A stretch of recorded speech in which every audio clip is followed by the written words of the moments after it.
আসসালামু আলাইকুম প্রিয় ভাই বোনেরা, আজকের ক্লাসে আমরা প্রাইমারি প্রধান ও 19তম শিক্ষক নিবন্ধন পরীক্ষার প্রস্তুতির জন্য গুরুত্বপূর্ণ 10টি প্রশ্ন সলভ করব।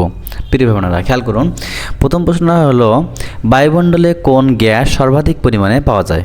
সঠিক উত্তর হলো নাইট্রোজেন গ্যাস। কচু খেলে গলা চুলকায়, কারণ কচুতে আছে ক্যালসিয়াম অক্সালেট। কিসের অভাবে গলগণ্ড হয়? কিসের অভাবে গলগণ্ড হয়? সঠিক উত্তর হলো আয়োডিন। লাল গ্রহ কাকে বলা হয়? লাল গ্রহ কাকে বলা হয়? মঙ্গল গ্রহে বলা হয় লাল গ্রহ। এইডস রোগের জন্য নিচের কোন ভাইরাসটি দায়ী? এইডস রোগের জন্য নিচের কোন ভাইরাসটি দায়ী? সঠিক উত্তর হলো HIV। প্রকৃতিতে সবচেয়ে বেশি পাওয়া যায় কোন ধাতু? প্রকৃতিতে সবচেয়ে বেশি পাওয়া যায় কোন ধাতু? সঠিক উত্তর হলো অ্যালুমিনিয়াম। কোনটি জলবায়ুর উপাদান নয়? সঠিক উত্তর হলো সমুদ্র স্রোত। রক্তে প্লাটিলেটের কাজ কি? রক্তে প্লাটিলেটের কাজ কি? রক্ত জমাট বাঁধতে সাহায্য করে। রক্ত জমাট বাঁধতে কী করে? সাহায্য করে।